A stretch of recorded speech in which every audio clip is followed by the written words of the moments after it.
세상 사람들을 두 종류의 사람으로 한번 구분을 해보겠습니다. 첫 번째는 예수님을 믿는 사람. 그러면 두 번째는 어떤 사람일까요? 예수님을 안 믿는 사람. 이렇게 구분을 한번 해보도록 하겠습니다. 그러면 저와 여러분들은 예수님을 믿는 사람입니까? 안 믿는 사람입니까? 네, 맞습니다. 믿는 사람입니다. 그리고 예수 그리스도를 믿지 않는 사람을 저희들은 흔한 표현으로 얘기를 해보면 세상 사람들이라고 표현해 보겠습니다. 그러면 세상에는 두 종류의 사람이 있는 겁니다. 예수님을 믿는 여러분과 저가 있고, 또한 예수님을 믿지 않는 세상 사람들이 있습니다.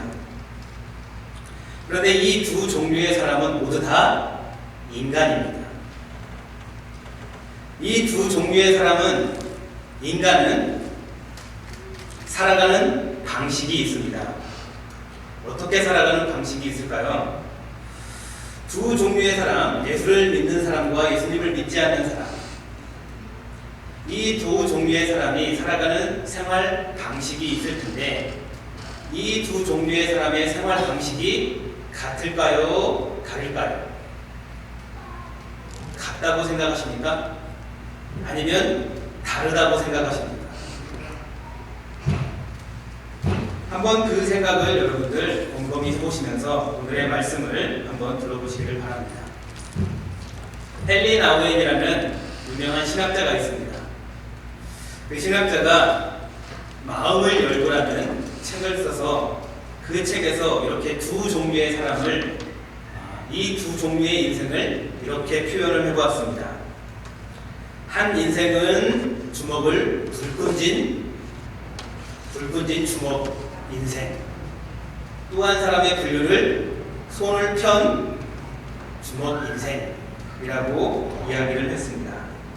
이 두 종류, 불끈진 주먹, 편 주먹이라는 이 렌즈로 인간의 삶의 방식을 표현해주고 있는데, 주먹을 이렇게 불끈진 주먹은 경쟁을 뜻하고 있습니다. 세상을 사는 사람들의 삶의 방식이 힘, 야망, 혹은 지위, 욕심, 심지어는 소유 등 모든 것이 다 경쟁이라는 방법을 통해서 취하려는 태도입니다.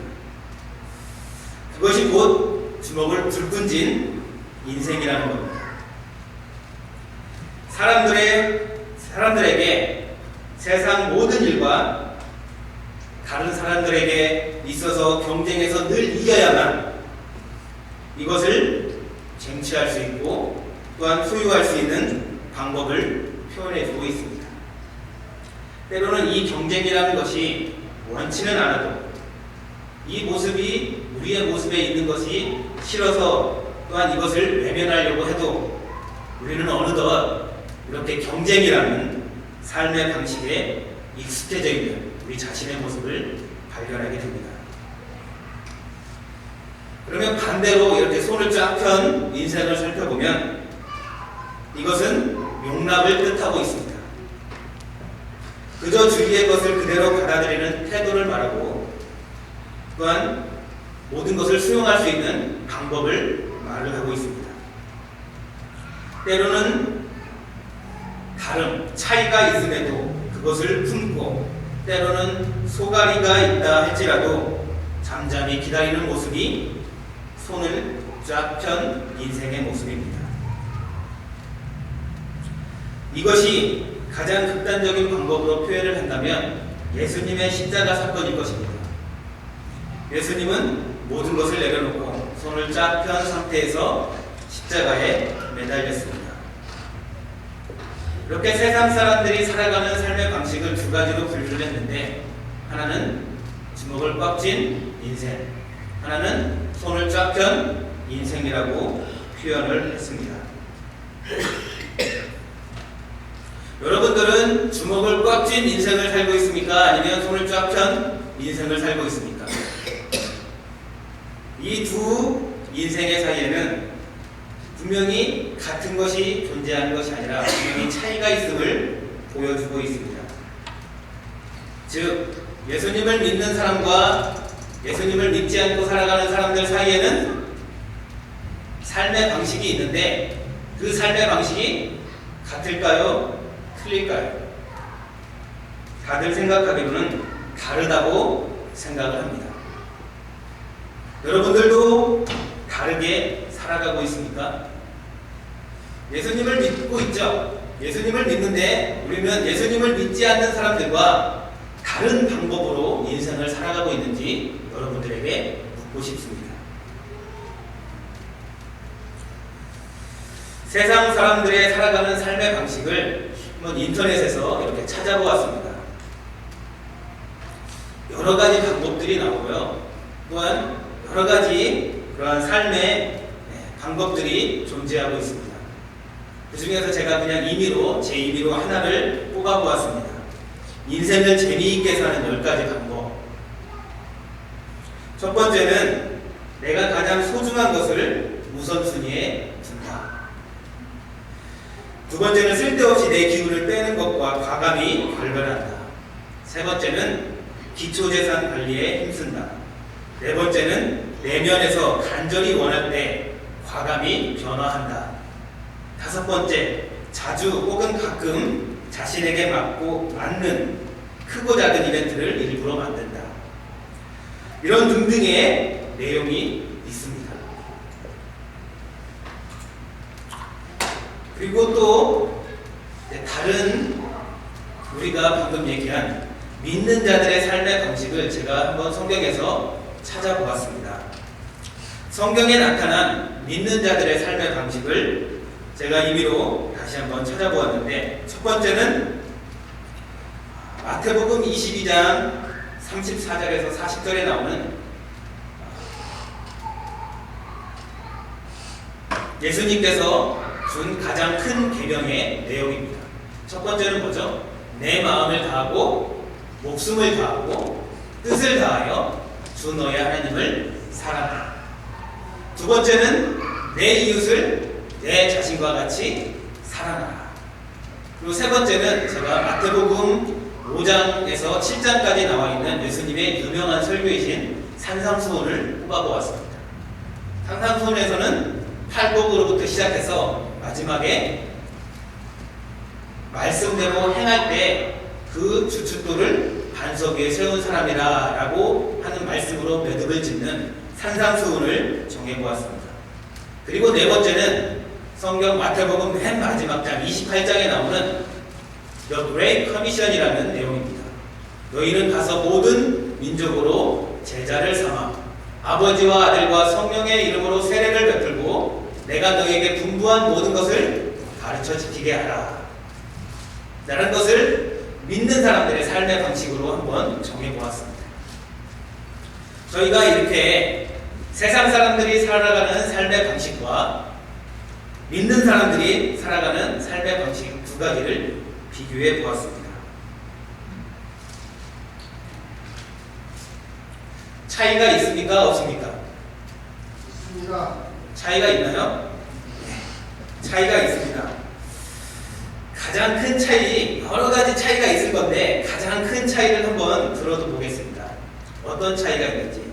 다시 한번 세상 사람들의 삶의 방식이라는 화면을 저희들이 한번 보면 가장 중요한 차이점이 있는데 그것은 무엇이냐면 나입니다. 그리고 화면을 다시 한번 보여주시기 바랍니다. 세상 사람들이 살아가는 삶의 방식을 한번 보여주시기 바랍니다. 여기에 보면 누가 가장 소중한가요? 내가 가장 소중합니다. 첫 번째를 보면 내게 가장 소중한 것을 우선순위에 둔다 라고 기록되어 있습니다. 그 뒤에 나오는 10가지 것도 다 나를 위한 겁니다. 나 자신을 위한 거죠.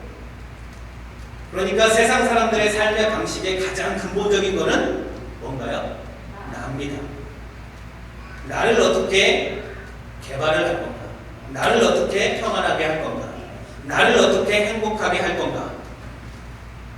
모든 중심이 나로부터 시작되는 삶의 방식을 선택하면서 살아갑니다. 그러면 믿는 사람들의 삶의 방식 한번 보겠습니다. 우리가 믿는 사람들의 삶의 방식을 보았을 때 첫 번째, 하나님을 사랑하라 라고 말하는데 뭐를 다합니까? 내 마음을 다하고 목숨을 다하고 뜻을 다하여 주 너의 하나님을 사랑하라. 두 번째는 내 이웃을 내 자신과 같이 사랑하라. 세 번째는 예수님의 산상수훈의 말씀입니다. 그리고 네 번째는 그레이트 커미션, 가서 제자를 삼아라. 세례를 주어라. 내가 너희들에게 가르쳤던 것 모두를 가르쳐라. 여기에는 내가 있나요? 여기에는 내가 없습니다. 참 이상합니다. 세상 사람들이 살아가는 삶의 방식에는 가장 중요한 게 나입니다. 그런데 믿는 사람들의 삶의 방식을 성경에서 이렇게 찾아보면 나는 없고 첫 번째로 드러나야 될 게 하나님입니다. 예수 그리스도가 드러나야 된다는 겁니다. 그리고 두 번째는 그 두 번째 내가 좀 드러나면 좋은데 두 번째 내가 드러나는 게 아닙니다. 누가 드러나야죠? 이웃이 드러나야 됩니다. 나는 없습니다. 이게 그냥 가장 세상 사람들이 살아가는 삶의 방식과 믿는 사람들이 살아가는 삶의 방식의 가장 큰 차이점입니다.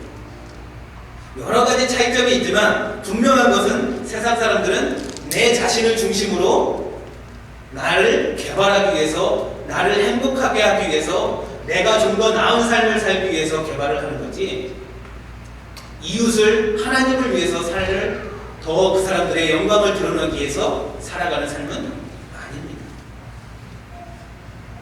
그런데 믿는 사람들의 삶의 방식은 이와는 정반대의 삶을 살아가야 됩니다. 나는 드러나지 않습니다. 나를 위해서 사는 것이 아니라 누구를 위해서? 하나님을 위해서, 예수 그리스도를 위해서, 그리고 하나님을 믿지 않는 이웃들을 위해서, 이웃을 섬기는 일을 위해서 내가 살아가는 존재 방식이 존재하는 겁니다.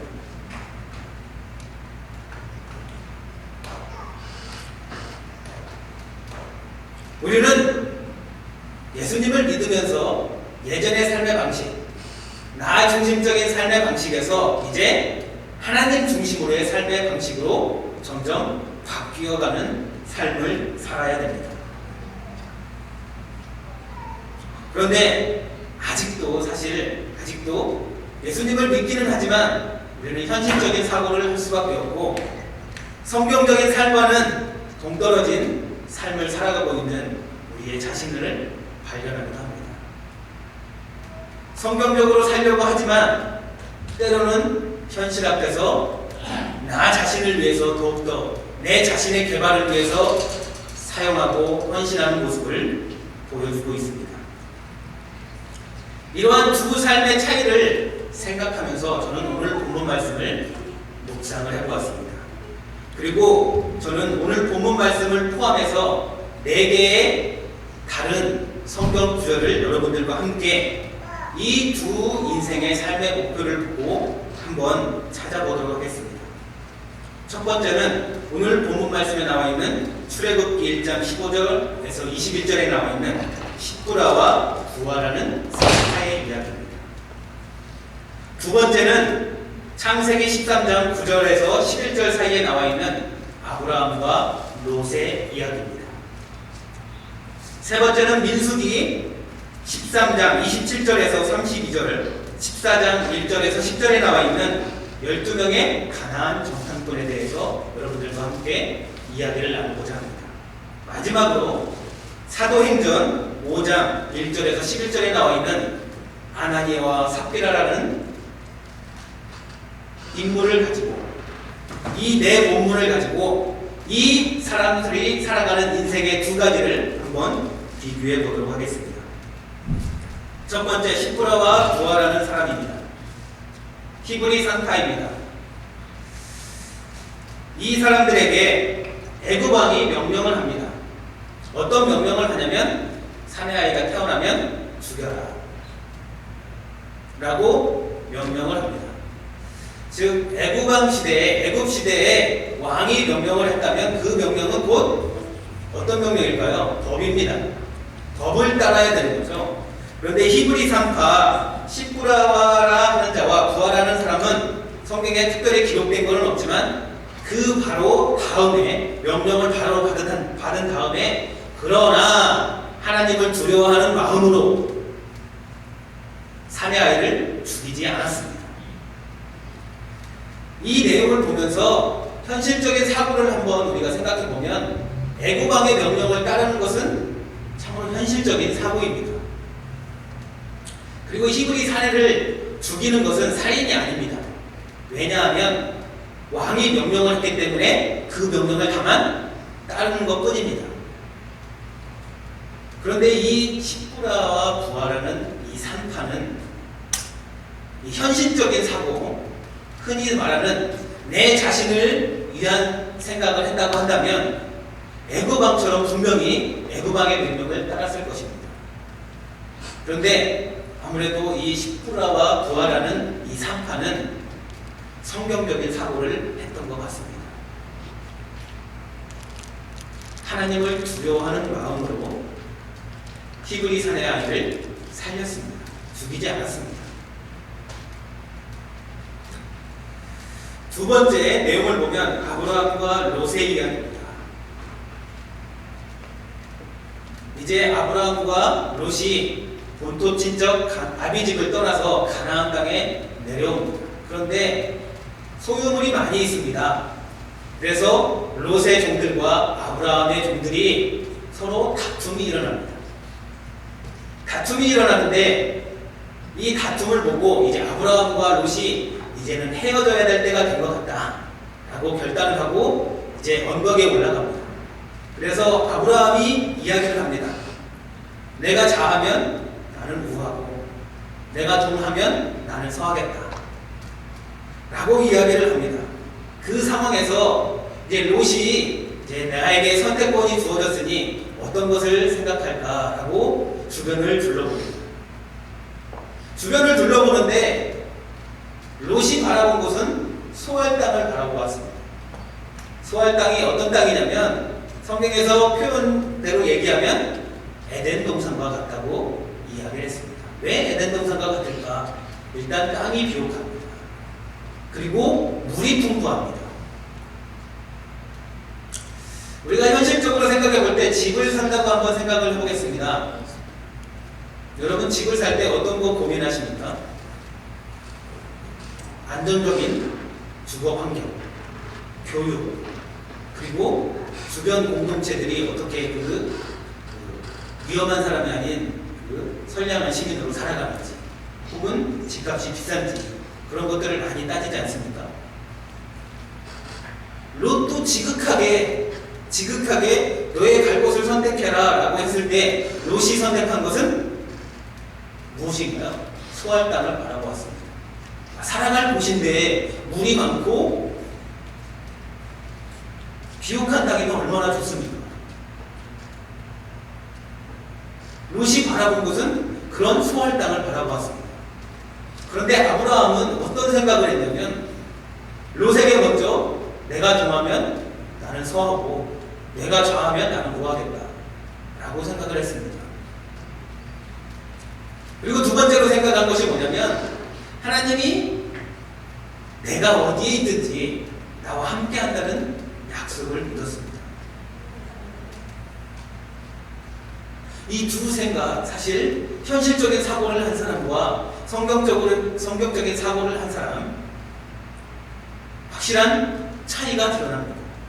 세 번째 이야기를 보면 12정탐꾼의 이야기를 여러분과 함께 나누고자 합니다. 민수기 13장에 보면 이제 12명의 정탐꾼을 보냅니다. 어디를 탐지하고 오라고 하냐면 가나안 땅을 가서 한번 보십시오 라고 이야기를 합니다. 우리가 가서 살만한 땅인지 한번 12명의 정탐꾼을 보냈습니다. 10명의 정탐꾼이 이제 돌아와서 이야기를 하는데 이야기하는 내용인 거주민은 강합니다. 성읍은 견고합니다. 그들은 거인족입니다. 우리는 그들의 메뚜기 같습니다 라고 얘기를 했습니다. 아마 그 사람들이 봤을 때 그들은 강한 것 같았습니다. 그리고 성읍은 견고했습니다. 그리고 등치도 사실 본인들보다 컸던 것 같습니다. 그러니 당연히 본대로 이야기를 한 것입니다. 그런데 여호수아와 갈렙이라는 사람은, 두 사람은 그거를 보지 않았습니다. 다른 것을 봤습니다. 그 땅을 우리에게 하나님이 주시겠다고 약속했습니다. 여호와를 거역하지 맙시다. 여호와는 우리와 함께 하십니다 라고 이야기를 했습니다. 이제 마지막으로 아나니아와 삽비라라는 두 인물을 한번 살펴보겠습니다. 사도행전 5장에 보면 이제 아나니아라는 사람과 그의 부인 삽비라라는 여자가 나옵니다. 그런데 첫 5장 1절에 소유를 팔았습니다. 그런데 그 반대로 4장 마지막 절을 보면 바나바라는 사람이 자기의 밭을 팔았습니다. 그리고 그 밭을 팔아서 그 값을 전부 다 사도들 앞에 바쳤습니다. 그 다음에 바로 5장 1절에 시작하는 내용이 아나니아라는 사람이 자기의 전 소유를 팔았습니다. 팔아서 이제 사도들한테 바치는데 좀 아까웠던 것 같습니다. 다 바치기에는 조금 아까웠던 것 같습니다.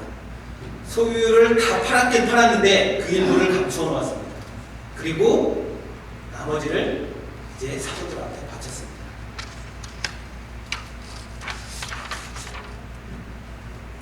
이 네 이야기를 우리가 한번 이렇게 살펴보면 여기에 모든 사람들이 나오는 사람들은 다 예수 그리스도를 알고 하나님을 믿고 있는 사람들이었습니다. 모든 사람들은 하나님을 알고 있는 사람들이고 믿는 사람들이고 자처하는 사람들입니다. 그런데 이 사람들이 왜 어떤 사람들은 현실적인 사고를 하게 되었고 어떤 사람은 성경적인 사고를 하게 되었다는 겁니다. 현실적인 사고를 하는 것, 그게 사실 나쁜 것은 아닌 것 같습니다. 눈에 보이는 대로 생각을 한 거죠. 소할 땅을 바라보니 그 땅이 비옥하고 물이 풍부해서 살기에는 좋은 땅 것처럼 보였습니다. 10명의 정탐꾼이 갔다 와서 보고하기를 그 민족들은 강한 것 같습니다. 그리고 아나니아와 삽비라라는 사람이 이제 소유를 팔았는데 그 일부를 감춰두고 나머지 거를 바쳤습니다. 이 네 가지 내용을 쭉 살펴보면 성경적인 사고를 한 사람과 성경적인 사고를 하지 않고 현실적인 사고, 세상 사람들과 동일한 현실적인 사고를 한 사람은 그 결과가 어떻게 차이가 날까요? 엄청난 차이를 보여주고 있습니다. 먼저 십부라와 부하라는 자에게는 하나님이 하나님을 경외함으로 그 집안을 왕성케 했다라고 기록되어 있습니다. 롯은 소알 땅에 살았습니다. 즉 소돔과 고모라 땅에 살았습니다. 그 땅은 결국에는 멸망하게 되었습니다. 10명의 정탐꾼이 갔다 와서 보고를 했는데 거기는 그 사람들은 거인족입니다 라고 얘기했을 때 그들은 가나안 땅에 들어가지 못했습니다. 반대로 성경적인 사고를 한 갈렙과 여호수아는 가나안 땅에 들어가는 축복을 받게 됩니다. 아나니아와 삽비라라는 이 두 부부는 죽음에 이르게 됩니다. 일부를 감추어서 죽음에 이르게 되고 바나바라는 사람은 엄청난 축복을 받는 사도로서 초대교회의 거대한 역할을 감당하게 됩니다. 이 성경적 사고와 이 현실적 사고, 이 두 사이에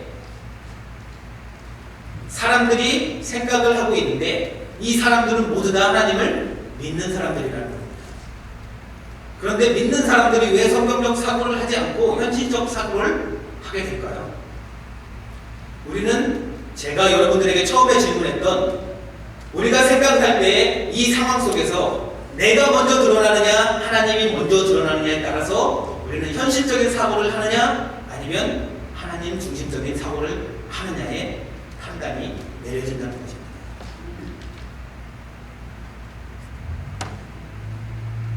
먼저 롯을 보면 롯이 소돔과 고모라 땅을 선택할 때 먼저 하나님의 영광을 위해서 내 이웃을 위해서 혹은 예수님의 말씀하신 하나님의 말씀대로 하나님의 영광을 드러내기 위해서 그런 생각을 먼저 했다고 한다면 그는 분명히 소알 땅을 선택하지 않았을 겁니다.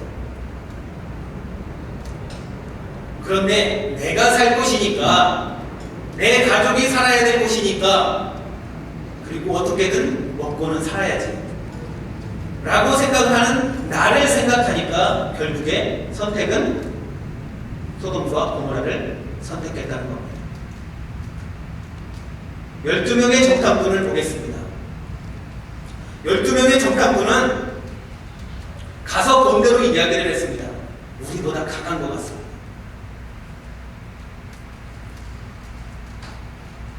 그 안에 내 자신이 먼저 있었기 때문입니다. 아나니아와 삽비라도 마찬가지로 그 안에 내가 먼저 존재했습니다.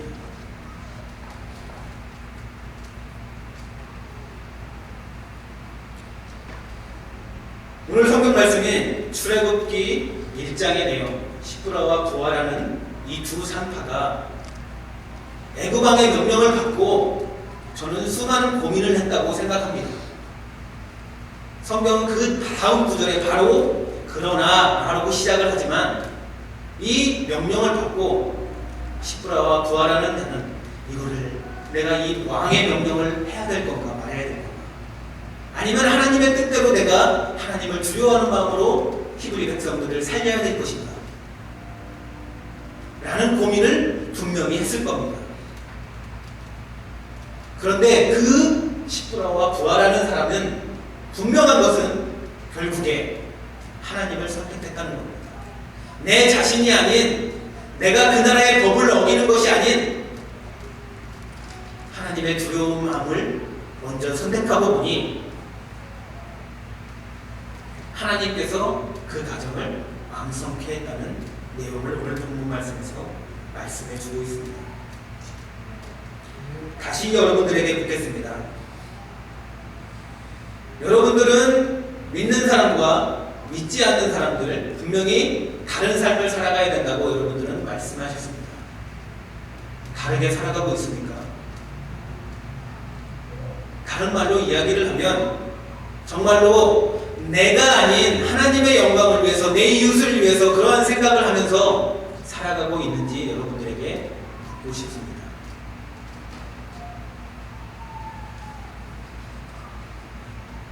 많은 믿는 사람들이 존재합니다. 그러나 대부분의 많은 사람들은 현실적인 사고를 하고 살아갑니다. 그러나 오늘 성경의 말씀에 나와 있는 시브라와 부하, 아브라함 그리고 12명의 정탐꾼 중에서 갈렙과 여호수아 그리고 바나바라는 사람은 나 자신이 아닌 하나님을 먼저 생각하였기에 그들은 다른 사람과 동일한 삶의 방식을 살아가는 모습을 우리에게 보여줍니다.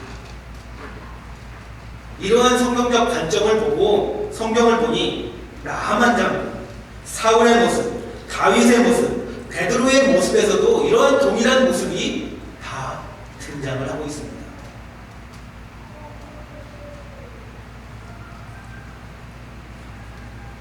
그러면 결론적으로 어떻게 하면 우리는 더욱더 성경적인 사고를 하면서 현실이 눈앞에 보이기는 하지만 어떻게 하면 좀 더 하나님이 주시는 그 사명을 가지고 성경적 사고를 하면서 살아갈 수 있을까?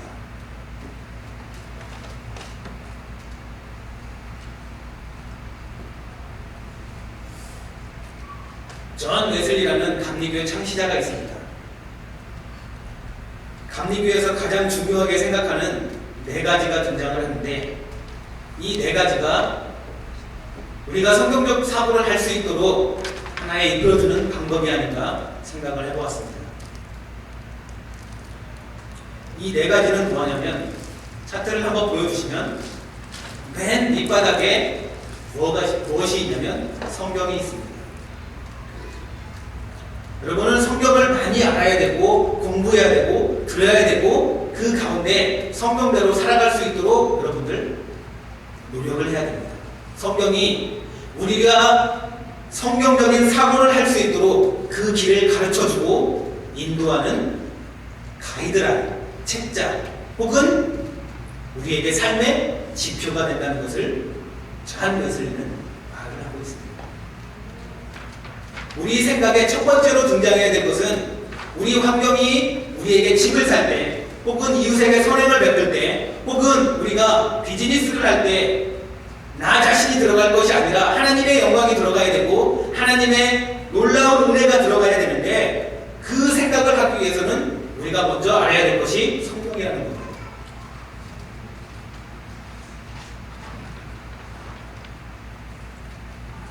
성경이 우리 베이스에 깔려 있을 때 우리는 현실보다 더욱더 하나님을 바라볼 수 있는 능력이 나타난다는 겁니다. 두 번째로는 전통입니다. 어떤 전통일까요? 기독교 전통입니다. 기독교는 지금 2000년의 역사를 흘러왔습니다. 수많은 경험들을 가지고 있고 어려운 시기에 그들은 성경적 사고를 하면서 어떻게 하면 좀 더 나은 하나님께 영광을 돌릴 수 있는 방법을 선택할까라고 고민한 가운데 결정을 내려왔던 2000년의 역사를 가지고 있습니다. 우리는 성경적인 기본적인 지식 아래 기독교 전통이라는 하나의 우리보다 먼저 앞서간 선배들의 모습을 바라봐야 될 필요가 있습니다. 우리 선배들은 어떠한 삶을 살았는가?